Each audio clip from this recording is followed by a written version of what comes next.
The Galactic Academy of Martial Excellence floated in the empty space between three dead stars.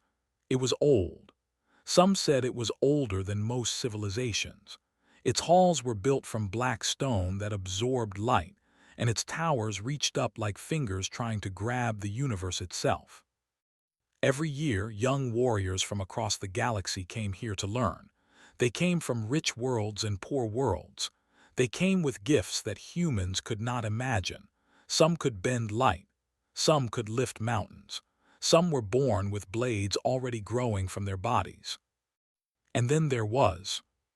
She was 18 years old. She was short, even by human standards. Her hair was black and cut rough, like she had done it herself with a dull knife. Her eyes were dark and quiet, and she watched everything without saying much. Was the only human in the academy. She had been admitted through something called the Primitive Species Integration Program. It was a political thing. The galaxy had recently discovered Earth, and some politicians thought it would look good to let a human attend the famous academy. Most of the instructors thought it was a joke. Most of the students agreed. On her first day, walked through halls filled with beings that made her feel like an insect. They were 8 feet tall with 4 arms and skin like gray stone. They were made of living crystal that sang when they moved. They were massive, with muscles that could crush starship metal. They were long and snake-like, with scales that shifted color based on their mood.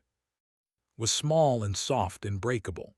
She had no claws, no crystal, no special gifts. She was just a human girl with calloused hands and a stubborn look in her eyes. The other students did not hate her. Hate would require them to see her as a threat. Instead, they simply did not notice her.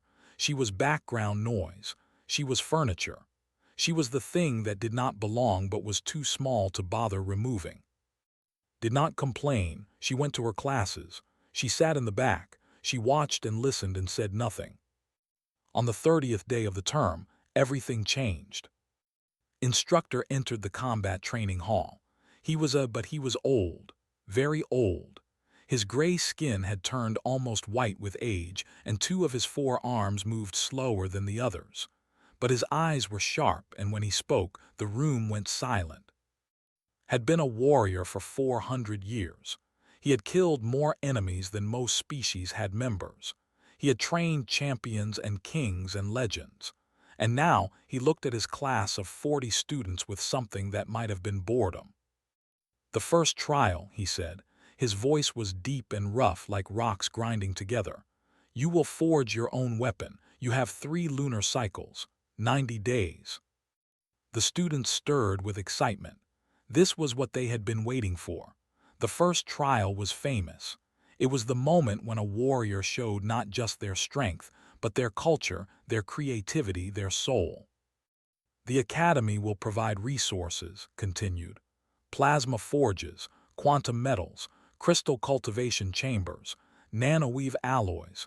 You may use anything available to your species classification. A student named raised a crystalline hand. Light bent around her fingers like water.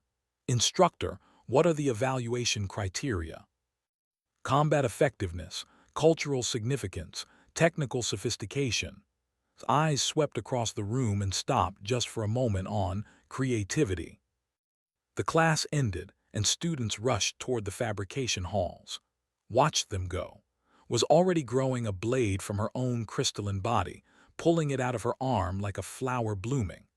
A huge named was laughing loudly, talking about the neutron-dense alloy he would use, metal so heavy that lifting it would crush the bones of lesser species. Walked to the resource allocation terminal. It was a simple machine. You put your hand on it and it told you what you could access. She put her hand on it. The screen flashed red. Species classification, human primitive. Access level, minimal. Available RSURCES. Basic hand tools, raw salvage MATRLS. Stared at the screen for a long moment. Behind her, she heard laughter. She did not turn around to see who it was. She removed her hand from the terminal and walked away. The waste reclamation sector was in the lowest level of the academy. It was where broken things went to be recycled. Old training equipment, failed experiments, medical waste, garbage. Walked through the piles of discarded materials. She was looking for something specific. She did not know exactly what it was, but she knew she would recognize it when she found it. It took her 3 hours. The bone was it was a femur, probably removed during some medical procedure and thrown away. It was dense and curved, almost as long as her arm. It was yellowed with age and covered in dust. Picked it up, she felt its weight. She ran her fingers along its surface. In her mind, she saw something. A memory that was not hers. 100,000 years of ancestors who had survived with nothing but stones and bones and the absolute refusal to die. She carried the bone back to her quarters. Her room was small. The academy had given her the worst housing available, a tiny space with a hard bed and no window. She did not mind. She had grown up with less. She sat on the floor and placed the bone in front of her. Then she reached into her pocket and pulled out a rough stone she had found in the academy gardens. She began to scrape. The sound was quiet, stone against bone, over and over, a rhythm as old as humanity itself. Outside her room, the academy hummed with advanced technology. Plasma forges roared. Quantum fields bent reality. Living crystals sang as they were shaped into weapons of terrible beauty. And in her tiny room, a human girl scraped a bone with a rock. She did not stop when her hands began to hurt. She did not stop when her fingers started to bleed. She did not stop when the academy lights dimmed for the night cycle. She just kept scraping. Because knew something that the galaxy had not yet learned. Humans were not special because of what they had. Humans were special because of what they could do with nothing. And she was going to show them. 20 days passed. The academy was alive with activity. Students rushed between fabrication halls and training grounds. They showed off their half-finished weapons to each other. They bragged and competed and measured themselves against their classmates. Did none of these things. She went to her classes. She sat in the back. She took notes. And every night she returned to her tiny room and scraped the bone. Her hands had changed. The skin on her palms had torn and healed and torn again. Now it was thick and rough like leather. Calluses had formed on her fingers. She did not feel pain anymore when she worked. Her body had adapted the way human bodies had always adapted. The bone had changed too. It no longer looked like medical waste. It was taking shape. The edge was becoming thin and sharp.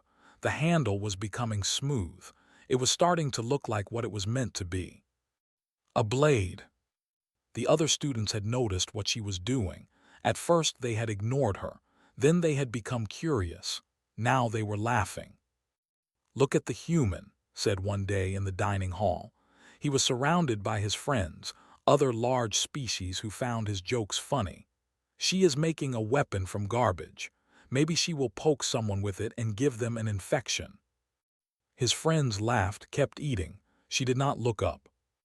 "I heard her species still dies from bacteria," another student said. "They have not even fixed their own biology.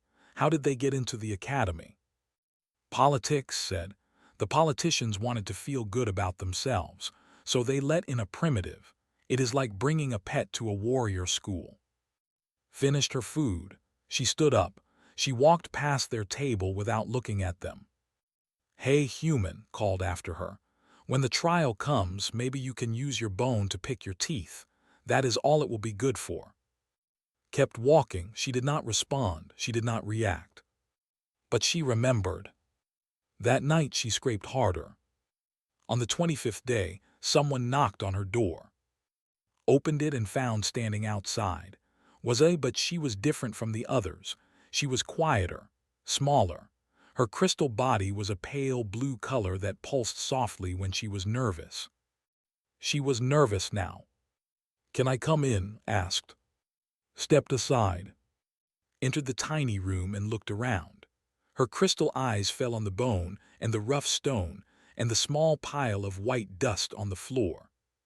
"You are really doing this," said. It was not a question. "Yes." "Why?" Sat down on the floor. She picked up the bone and the stone. She began to scrape again. "Because it is all I have," she said. Watched her work. The sound of stone on bone filled the small room.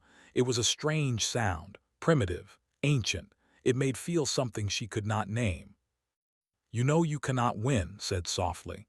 "The evaluation is based on energy signatures, density ratings, technical sophistication. Your bone will score almost nothing. You will fail the trial." "Maybe." "Then why do it? Why not ask for different materials? Why not appeal to the administrators?" Did not stop scraping. Her hands moved in a steady rhythm, back and forth, back and forth. "On my world," she said, "there was a time when we had nothing. No metal, no technology, no civilization. We were small and weak. There were animals that could kill us easily. The weather could kill us. Disease could kill us. Everything could kill us." She held up the bone. In the dim light of her room, it almost seemed to glow. "But we survived. We took bones like this and we made them into weapons. We took rocks and we made them into tools. We had nothing and we turned nothing into everything. That is what humans do. That is what we have always done." Was quiet for a long moment. "But this is not your world," she said finally. "This is the galaxy. Things are different here." Looked at her. For the first time, saw something in the human's dark eyes. It was not anger. It was not sadness. It was something older and deeper. Something that had been passed down through 100,000 generations of survivors. "No," said. "Things are not different. The galaxy has better tools and better technology. But survival is still survival, and humans have been surviving for a very long time." She went back to scraping. Stayed and watched for another hour. She did not understand why. There was something about the rhythm of the work that held her attention, something about the way bleeding hands never stopped moving. Finally she left. At the door she turned back. "I think you are wrong," said. "I think you will fail the trial and be sent home." Did not look up, maybe. "But I also think," paused. Her crystal body pulsed with an emotion she could not identify. "I also think I want to see what happens." She left, the door closed. Kept scraping. 30 days, 40 days, 50 days. The bone became a blade. It was not beautiful. It was not elegant. It had no energy signature. It had no special properties. It was just bone, shaped by stone, polished by rough human hands. But it was sharp, very sharp. Had tested it on everything she could find, practiced dummies, training equipment, her own skin once by accident. It cut. 60 days. The students had stopped laughing at her, not because they respected her, but because they had forgotten about her. She was not worth thinking about. She was not a threat. She was just the strange human who played with garbage in her room. That was fine. Did not need their attention. She did not need their respect. She just needed to finish. On the 75th day, she held the completed blade in her hands. It was crude. It was primitive. Any galactic weaponsmith would have been embarrassed by it. But it was hers. She had made it from nothing. She had shaped it with her own bleeding hands. She had put 90 days of pain and patience and stubborn human will into this piece of bone. Now she needed to learn how to use it. She closed her eyes. She breathed deep. And somewhere inside her, memories began to wake up. Memories that were older than civilization. Memories that were written in her blood and her bones. The memories of hunters. The memories of survivors. The memories of the species that had conquered Earth with nothing but rocks and sticks, and the absolute refusal to die. Opened her eyes. She began to move. The unused training chamber was in the deepest part of the academy. No one came here. The equipment was old. The lights barely worked. It was a forgotten place. That was why I chose it. Every night after her classes ended, she came here. She brought her bone blade and she trained. At first, she did not know what she was doing. She had never been taught to fight. On Earth, she had grown up poor. There was no money for martial arts classes. There was barely money for food. But humans did not need to be taught everything. Some things were already inside them, waiting to be remembered. Closed her eyes and let her body move. It was strange at first, awkward. Her movements were clumsy and uncertain, but slowly something began to change. Her body started to find patterns. Her muscles started to remember things her mind had never learned. She did not move like the other students. They had been trained in formal styles, elegant techniques passed down through generations of warriors. Their movements were precise and beautiful like dance. Movements were not beautiful. They were ugly. They were desperate. They were the movements of a creature that had no claws, no fangs, no armor. A creature that had to kill bigger, stronger things just to survive another day. She stabbed. She slashed. She ducked and rolled and attacked from angles that made no sense. She fought like something that expected to die but refused to accept it. Night after night she trained. She destroyed practice dummies. She broke training equipment. She pushed her small human body until it screamed for rest, and then she pushed it further. Her blade chipped. She sharpened it again. It cracked. She reinforced it with strips of leather torn from her own belt. It was crude and ugly and held together by stubbornness alone. Just like her. On the 80th day, instructor found her. She did not hear him enter. She was too focused on the training dummy in front of her. She attacked it with everything she had, her bone blade a blur in the dim light. When the dummy fell in pieces, she turned and saw him standing in the doorway. Her heart stopped. She expected anger. She expected punishment. She was not supposed to be here. She was not supposed to be training without supervision. She had broken rules. But did not look angry. He looked curious. "How long have you been coming here?" he asked. Lowered her blade. Her hands were shaking from exhaustion. Sweat dripped down her face. "Every night," she said, "since I finished making the blade." Walked into the chamber. His 4 arms hung at his sides. His white-gray skin seemed to glow in the dim light.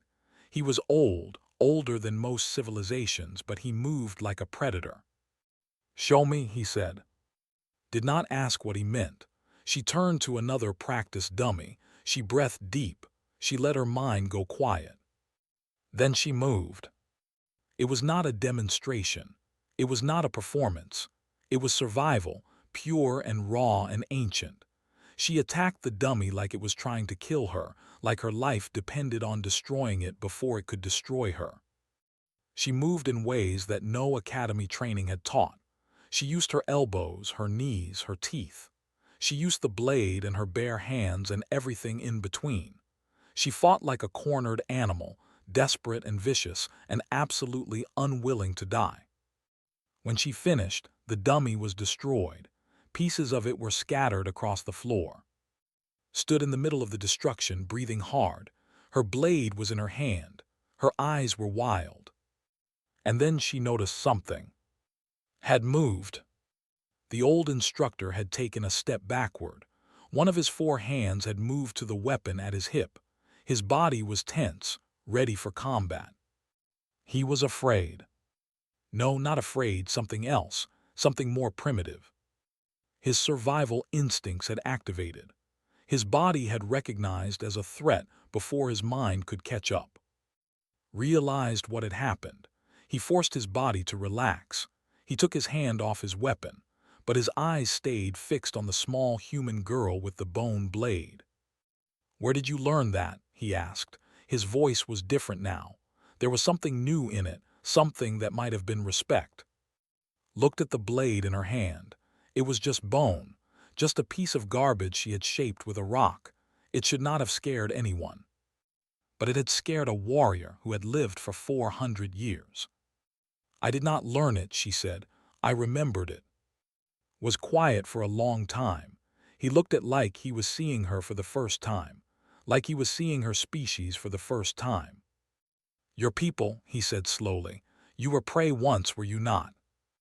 Nodded. "Everything on our world was bigger, stronger, faster. We had nothing.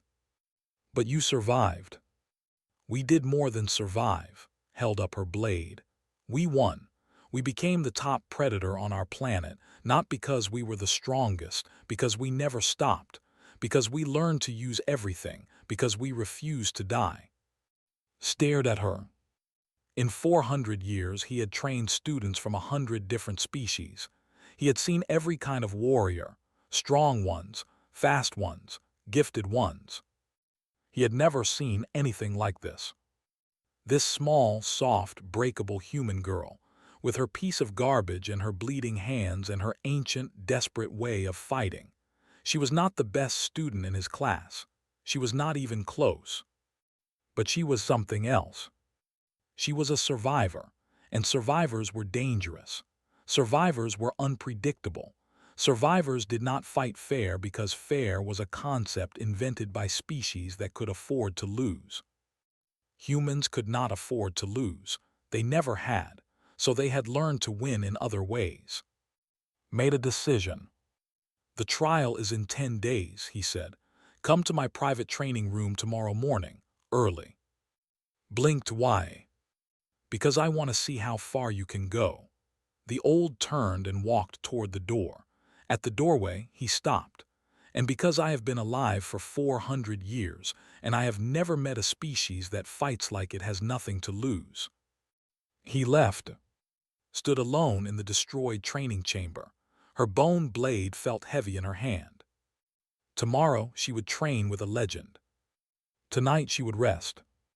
She walked back to her tiny room. She lay down on her hard bed. She closed her eyes. And for the first time since she arrived at the academy, she smiled. The day of the trial arrived. The grand arena was the largest space in the academy. It was a massive circular chamber with seats rising up on all sides like a bowl.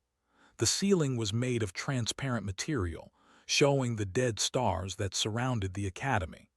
The floor was covered in fine white sand that would show every drop of blood. 40 students stood in a line at the center of the arena. Their weapons were displayed before them on stands of black metal. The weapons were beautiful. They were terrible.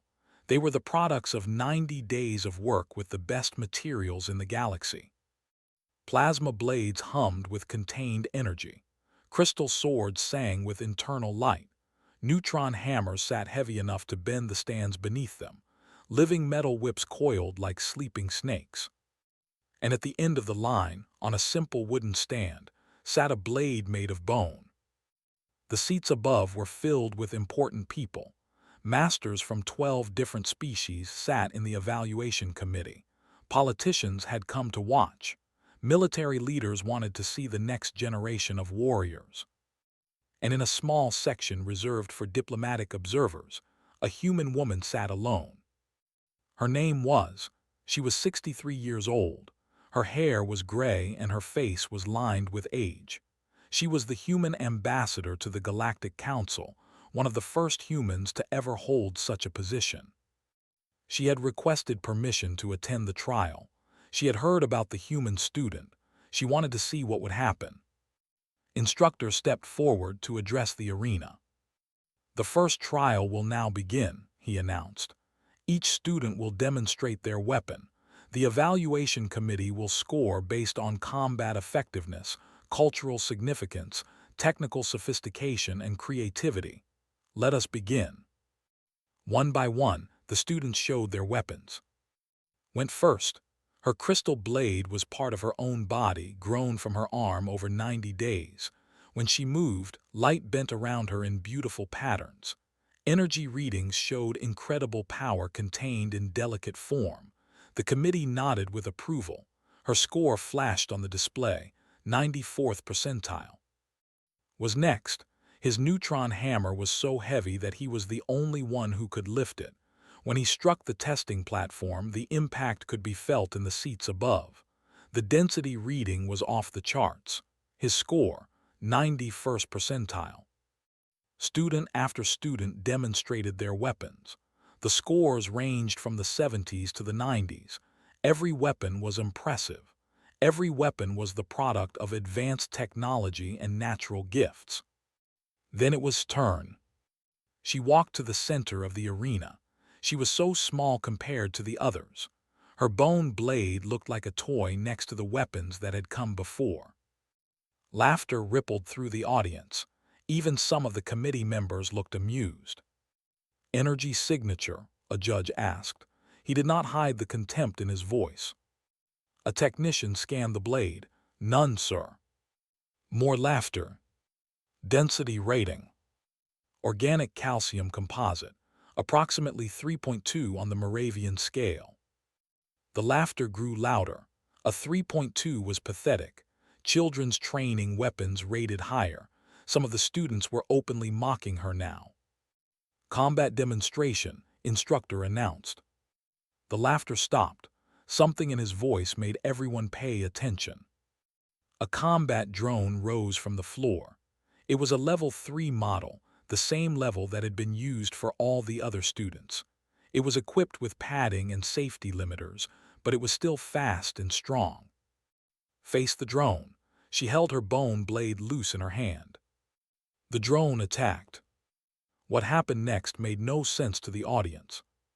Did not fight like a trained warrior. She did not use the forms they had been taught. She moved like something else entirely, something wrong, something that triggered ancient fears in the minds of beings who watched. She was not elegant. She was not beautiful. She was a small, soft creature facing something bigger and stronger than her, and she fought like she expected to die but absolutely refused to accept it. The drone was destroyed in 4 seconds. Silence. The committee looked at each other. This was not possible. A level 3 drone should have lasted at least 30 seconds against a student. Most students took a minute or more. Send another drone, someone said. A level 5 drone rose from the floor. This was harder, faster, smarter. Destroyed it in 11 seconds. It never touched her. The silence in the arena was complete now. No one was laughing. Level 7, a judge said. His voice was unsteady. Level 7 was championship grade. It was meant for graduated warriors, not students. The safety committee had to approve its use. They approved. The Level 7 drone was different. It was covered in blade-resistant armor. It had multiple weapon systems. It moved like liquid death. It attacked with everything it had. The battle lasted 2 minutes. For the first time, took damage. The drone's blade caught her shoulder. Red blood splashed onto the white sand of the arena. But she did not stop. She kept moving. Her bone blade chipped against the drone's armor. It cracked. Pieces broke off. But she kept attacking. She was bleeding and her weapon was failing, and she was facing something that should have killed her easily. And she was winning. In the final seconds of the fight, did something impossible. She got inside the drone's guard.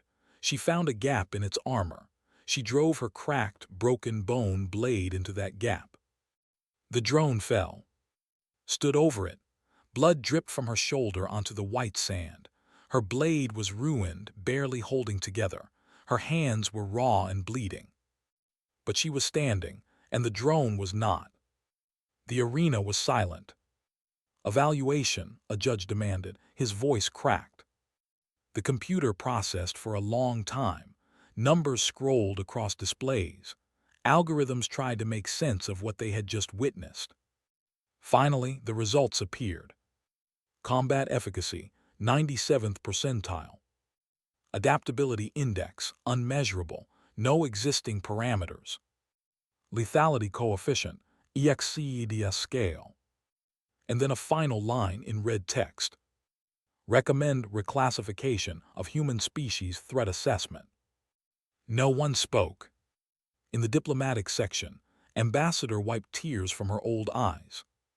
In the committee area, masters from 12 species looked at each other with something new in their eyes, something that might have been fear. And in the center of the arena, A small human girl held a broken bone blade and bled quietly onto the white sand. She had one. The medical drones came first.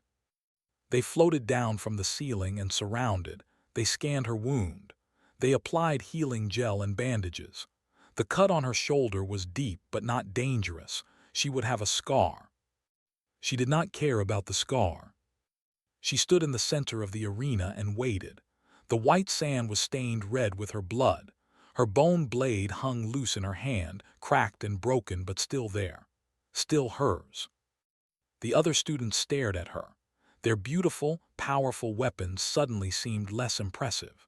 What good was a plasma blade if a piece of bone could match it? What good was neutron-dense alloy if a human girl with bleeding hands could score higher? Was not laughing anymore. His face was pale. He looked at like he was seeing a monster. Maybe he was. The crowd began to move. People were getting up from their seats. They were coming down to the arena floor. They wanted to see her. They wanted to understand what they had just witnessed. But one person reached her first. Ambassador walked across the white sand. Her steps were slow. She was old and her body was tired, but her eyes were bright with emotion. She stopped in front of him. For a long moment, neither of them spoke. They just looked at each other. Two humans, alone in a galaxy full of aliens who had just discovered something they did not expect. Reached out and touched the bone blade. Her old fingers ran along its cracked surface. She felt the rough edges. She felt the places where blood had soaked into the bone. "Do you know what this is?" asked. Her voice was soft. Looked at the blade in her hand. A weapon. No, shook her head. Tears were running down her wrinkled face. This is a promise. This is what our species has always said to the universe, since we first crawled out of caves, since we first looked up at the stars. She took his bleeding hand and held it tight. "We will never stop," said. "Give us nothing and we will make something. Break our tools and we will use our hands. Take our hands and we will use our teeth. We are not the strongest. We are not the fastest. We are not the most gifted, but we are relentless. We do not give up. We do not surrender. We do not accept that anything is impossible." She looked into his dark eyes. "That is why the galaxy should be very, very glad that we come in peace." Around them, the crowd had gathered. Hundreds of beings from dozens of species stood in silence, listening to the old human woman speak. They had never thought about humans this way. Humans were primitives. Humans were weak. Humans were barely worth noticing. But now they were thinking. Now they were wondering. Now they were looking at this small, bloodied girl with her broken bone blade, and they were asking themselves a question. What else had they gotten wrong about humans? Instructor pushed through the crowd. He walked up to and stopped. For a long moment he just looked at her. Then he did something that shocked everyone who was watching. He bowed. A master 400 years old, legendary warrior, trainer of champions. He bowed to a human student. "I have taught many students," said as he straightened. "I have seen warriors from every species in the galaxy. I have never seen anything like what you did today." He looked at the broken blade in her hand. "A true weapon must have a name," he said. "Every blade that matters has a name. What will you call yours?"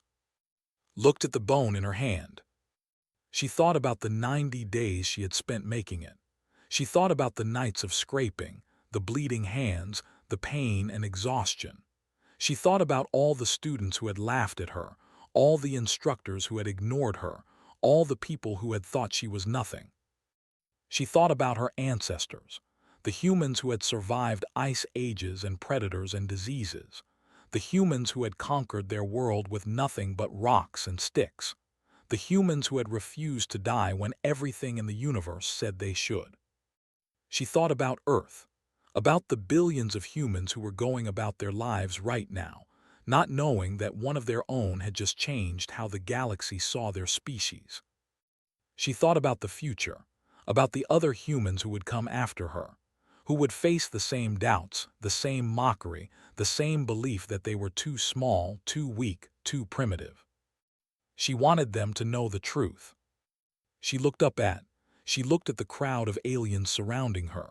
She looked at Ambassador, still crying quietly beside her. "I will call it Remember," said, "so that no one forgets what humans are capable of when we have nothing left to lose."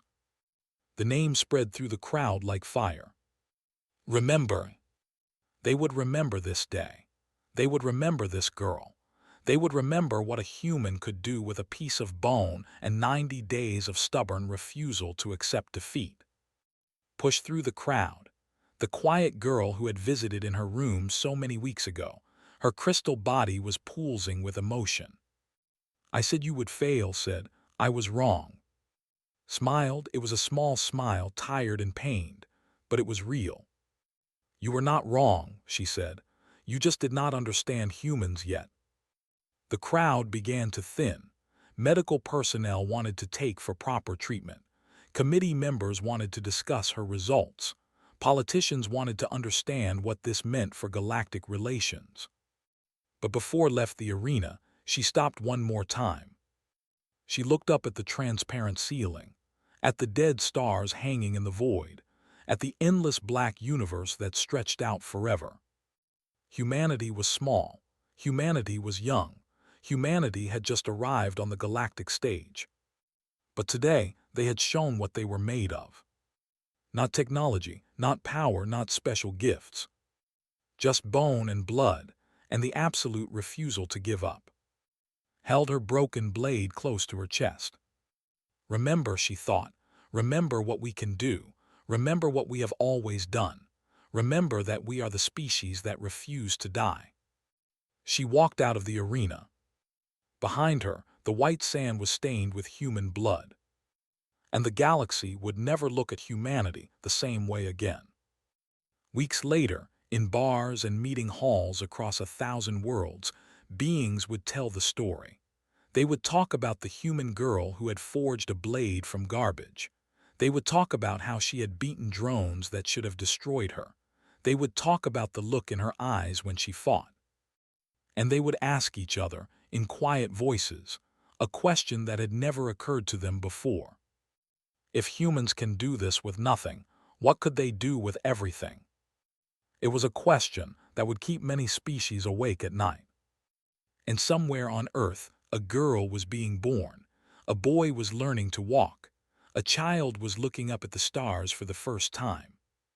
They did not know it yet, but they were part of something ancient and powerful. They were the heirs of 100,000 generations of survivors. They were human. And the galaxy was just beginning to understand what that meant.